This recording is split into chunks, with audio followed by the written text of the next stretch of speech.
the central role that you have and continue to play in insect research, plant health, animal health, environmental health, all aimed at better human health and welfare. As we celebrate this monumental feat, Gambo and his ideals of an international center focused on insect science, as well as that anchor our development agenda, Kenya's Vision 2030, and the African Union Agenda 20.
The first thing I want to say today is thank you to the 17 scientific academies and institutions across the world that first sponsored Icipe, and to the 200 plus and still growing donors that have funded Icipe throughout its history. Some of them are here, including the ambassador of Switzerland and the EU deputy head of mission, who I gave a speech already.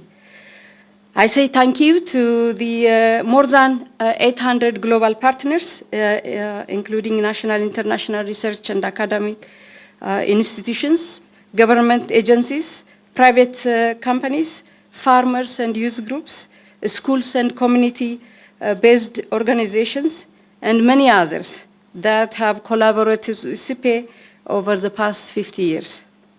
And the eminent individuals, staff, also who served on Icipe's governing council over the years.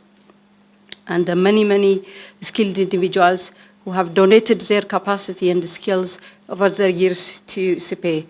This has been a journey and a global village coming together to make science and science outputs a reality. And I say thank you to the government of Kenya for the steadfast support we are to this day receiving. Our history, our success, and our determined future are all intricately linked to this great country we are proudly calling home. I'm greatly honored to be leading Icipe at its Golden Jubilee. Icipe uniquely epitomizes my ideal scientific excellence, the delicate balance between generating world-class science and translating it into innovative solutions that address our development challenges. Icipe has not wavered from this ideal. So for this, I also want to pay tribute to my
as I was walking through your exhibition, I came across a stand.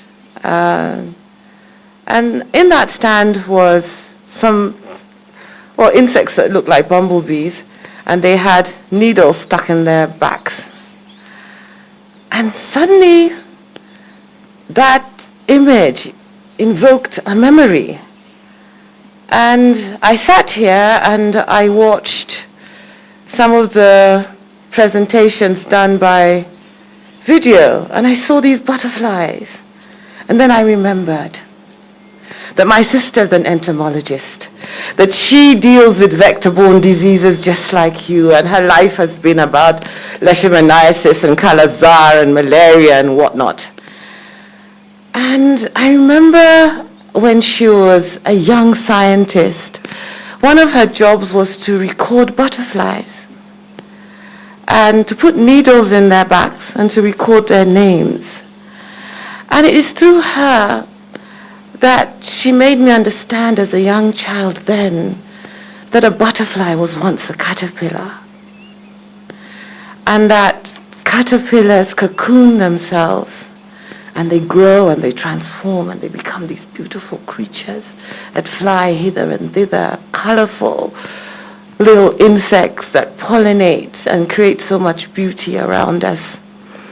And you know, today, as we celebrate 50 years of this institution, 50 years of excellence, 50 years of scientific research in Africa, in Kenya, then that story of the caterpillar transforming into a butterfly is so relevant today. 50 years ago, a young scientist, a young Kenyan imagined something extraordinary, that there would be an institution of science and research right here in Kenya, in Africa, that made that connection between scientific research and development, scientific research and food security, scientific research and environmental protection.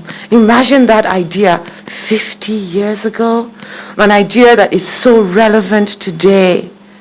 Now, perhaps for many, that idea just looked like a lazy caterpillar, just slothering around, a hairy caterpillar, not properly formed. But what happened is that stakeholders joined in. Partners saw the power of that idea. Other scientists saw the power of that idea and cocooned and protected it, added to it their vision, their power, their ideas. And that idea grew, transformed, and became this place. I am told that Icipe doesn't just exist in Kenya. It has campuses here, but it also has 4 others in Ethiopia, in Ghana, in Uganda, and in Zimbabwe. And I've heard this morning how its innovations, its ideas are embraced beyond our borders, beyond our continent, and are received and embraced by others in other places, in Europe, in Australia, in Canada. This is the power of this idea that science can change the world. I am so excited to be here with you today because, you know, in this day and age of COVID-19, in this day and age where climate change is transforming how we live, challenging food security, challenging biodiversity, the essentiality of an institution like this cannot be gainsaid. I am delighted to be here, not only because this institution has transformed and grown, but it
I particularly would want to recognize Icipe's work in seeking solutions to support smallholder farming in Africa, given the fact that majority of African people are still engaged in small-scale farming. And therefore, that focus on supporting the very vulnerable farmers who don't have the capacity and the knowledge to improve their productivity, contribute to quality in their production, and therefore support their livelihoods. This work is really remarkable, and it has made Icipe an institution that is very well known in Africa. In fact, I would say a household name, working with communities, organizations, smallholder associations in Kenya and across Africa to sort out their problems. And I would want also to laud Icipe's work in contributing to our biosafety, reducing our use of harmful chemicals by providing solutions that are not harmful to our environment. Their contribution also to our animal health, human health, livestock health, plant health is really invaluable. And here in Kenya, our government is focusing, our Big Four agenda, focusing on food security, nutritional security. And your research work has also contributed in contributing to our food security in Kenya and in Africa. Our president has also been leading the way in urging us to continue utilizing science, deploying science in finding solutions to our developmental challenges and in contributing to our agricultural productivity. And he did. He is very well committed to supporting this institution, and that is why he is participating personally in these Golden Jubilee celebrations virtually. Let me also assure you our commitment as a government to continue creating an enabling environment, sorting out issues that may hinder your capacity to deploy all the resources you have in your work. Consider our government, the Kenyan government, as a partner, very, very, very supportive partner in your work. And we would also like to thank all the development partners who have continued to support this center. We want to urge you to continue supporting this center. Your resources are contributing in a big way in finding Africa's developmental solutions, in supporting Africa find solutions to its development challenges. So I was very, very happy and very, very impressed by the wealth of knowledge that has been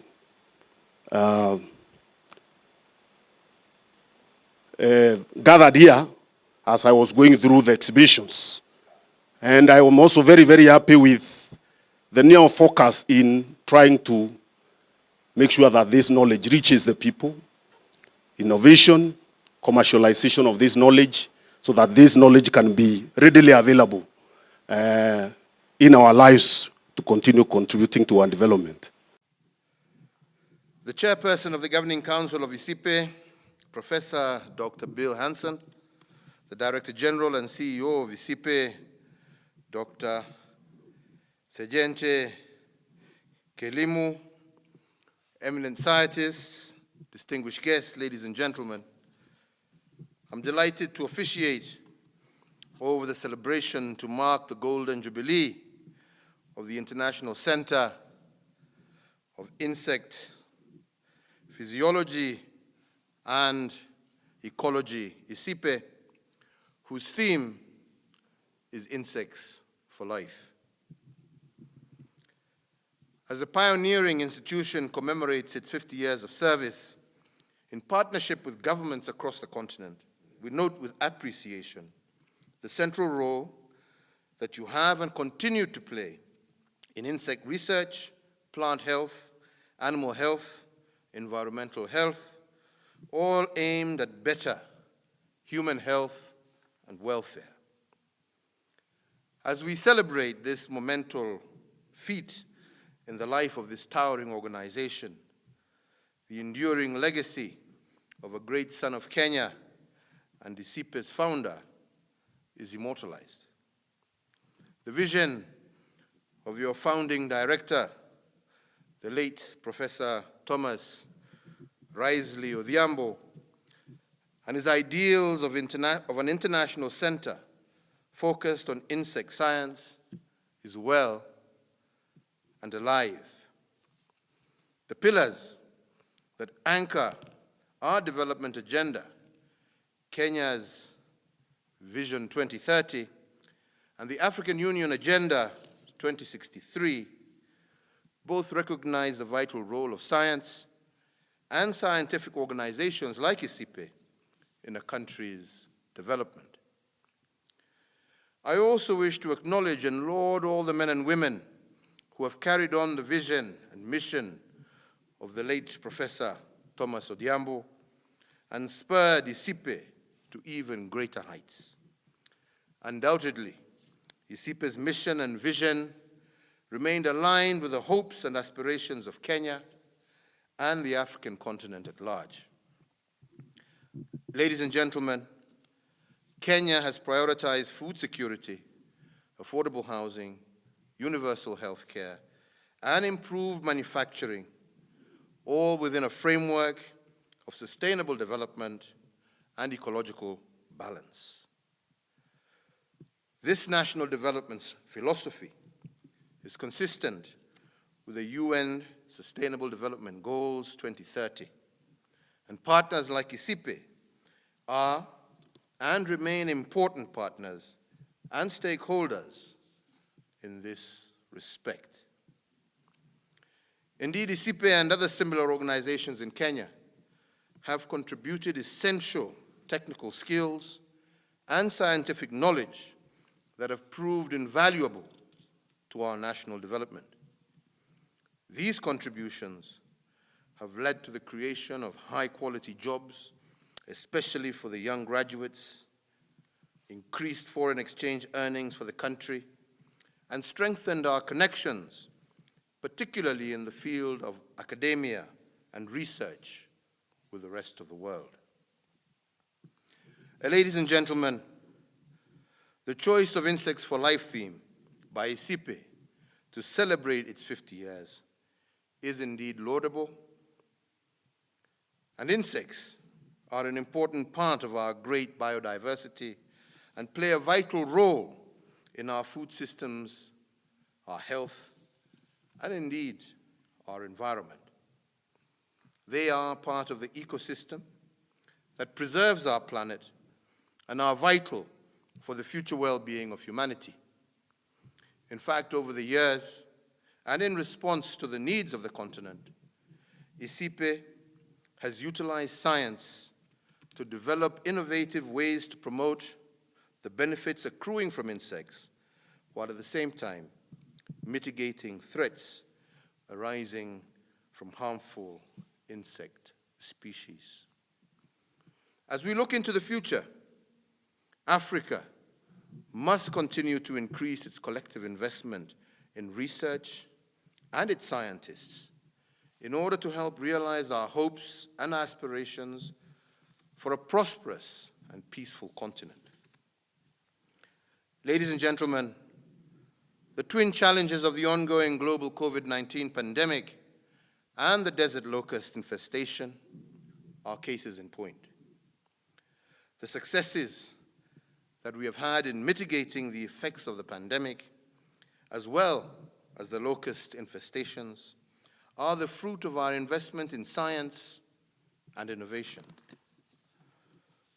Indeed, Africa will continue to rely on scientific organizations, not only to address present and future development challenges, but also to provide a platform upon which we may be able to take advantage of the emerging opportunities in the digital and the biological economic sectors. In this respect, I note and commend Icipe for its outstanding capacity building programs, which continue to contribute to science and innovation on the African continent. In particular, I would like to highlight Icipe's postgraduate training programs at both the master's and PhD levels, which are delivered through the African Regional Postgraduate Program in Insect Science and the Dissertation Research Internship Program. And I also note with great satisfaction that 29% of these PhD students have been women, and this number is growing. Likewise, I note with appreciation that in 2008, Icipe was selected by African governments to run the Regional Scholarship and Innovation Fund of the Partnership for Skills in Applied Sciences, Engineering, and Technology. The central objective of this fund is to train up to 1,000 doctoral-level scientists annually from sub-Saharan African countries in various core fields of science. This measure will also address the imbalance exhibited by our current 88 science researchers per million in sub-Saharan Africa, which compares very unfavorably with the average of 878 science researchers per million in North Africa, and also the UK and US averages of 4,000 per million. Accordingly, I appeal for greatly enhanced investment in research and development in order to develop and inculcate a science culture and orientation in sub-Saharan Africa. Ladies and gentlemen, I am glad to note that Kenya, through the Ministry of Education, is the current chair of the Partnership for Skills in Applied Sciences, Engineering, and Technology. And we have thus far contributed more than 200 million shillings to the Regional Scholarship and Innovation Fund. Our contribution in this regard is consistent with Kenya's Vision 2030, the UN Sustainable Goals, and the African Union Agenda 2063. I wish to add also that my administration has put in place an enabling policy framework to foster science and innovation, not only as the engine for economic growth, but also as a means of addressing enduring social inequalities. We have made a commitment to invest up to 2% of our annual national budget in research and innovation in line with our national development programs. We will continuously improve our strategies to ensure that we continue to attract and nurture appropriate scientific talent, harness the resources we have, and create opportunities and jobs for our people. Therefore, ladies and gentlemen, as we celebrate the many gains by Icipe over the past 50 years, we would like to emphasize that there is still a lot to be done to uplift the well-being of our people. This is because of the fact that as current problems are solved, new ones emerge which require new responses. In this regard, I am also glad to note that Icipe has developed a bold and comprehensive vision and strategy for 2021 to 2025. The vision and strategy positions Icipe as the center for discovery as well as the provision of solutions. I challenge Icipe to, in the next 50 years, herald seminal research, work in the fields of science and innovation for the greater benefit not only of Africa, but of all mankind. In conclusion, ladies and gentlemen, I acknowledge and truly appreciate the various donors and partners who have anchored and continue to support Icipe in its noble endeavors. And I believe that the platform provided by these multi-stakeholder partnerships will spur Icipe to even greater heights of success. With these few remarks, ladies and gentlemen, it is now my distinguished pleasure and honor to formally launch Icipe's Vision and Strategy 2021 to 2025. I thank you all for your attention.